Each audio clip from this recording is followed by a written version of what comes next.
kelib chiqaruvchi mamlakatlardan biri.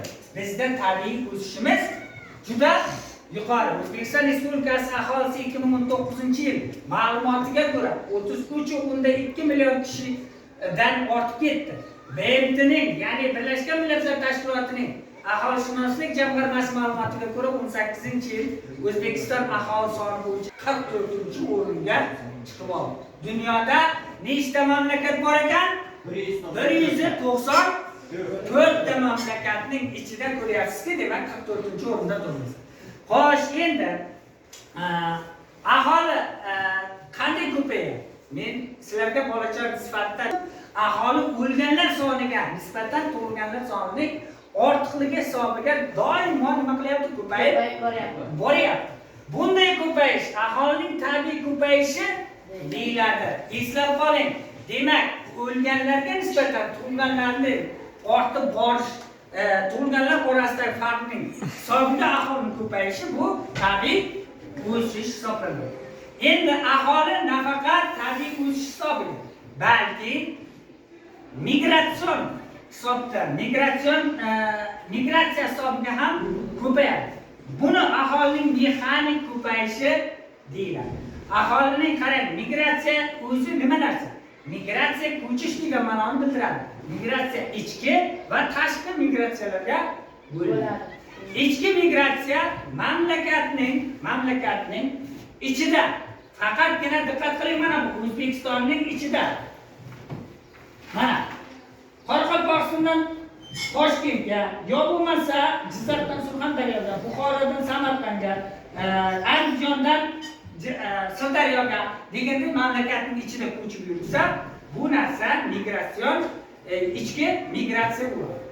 Yoki bo'lmasa qishloq joydan, sizni bizga o'xshagan qishloqdan, mana bilasizlar, ko'pchiliklaring akalaring, opalaring shaharga nima qiladi? Ishlaydi va o'sha yerga nima qiladi? Ko'chib o'tadi. Bu ichki migratsiya hisoblanadi. Endi tashqi migratsiyaga keladigan bo'lsak, mamlakatdan ko'chib kelish va ketish.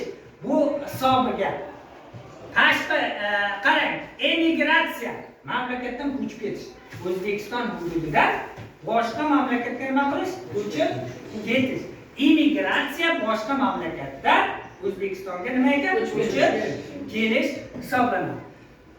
Endi xo'p, diqqat qilamiz. Qarang, tabiiy ko'payish. Tug'ilganlar soni bo'yicha 1900 o'sha 2019-yil ma'lumoti bo'yicha tug'ilganlar soni 768.300 ta chaqaloq dunyoga kelyapti O'zbekistonda.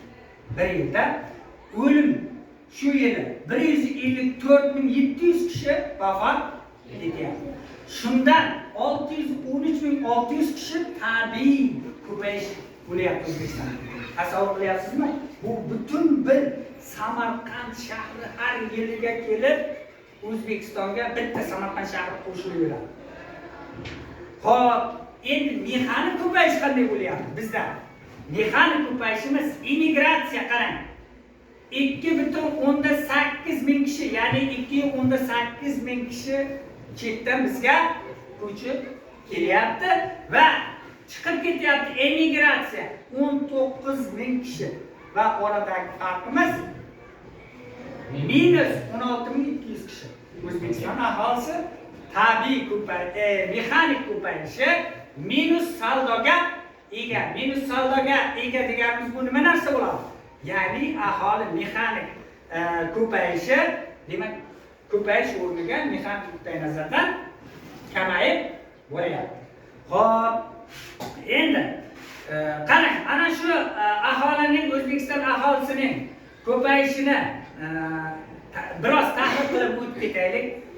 1865-yilda O'zbekiston hududida 3.3 million aholi istiqomat qilgan bo'lsa, 2019-yilga kelib bu ko'rsatkich 33,5 million kishini tashkil etadi.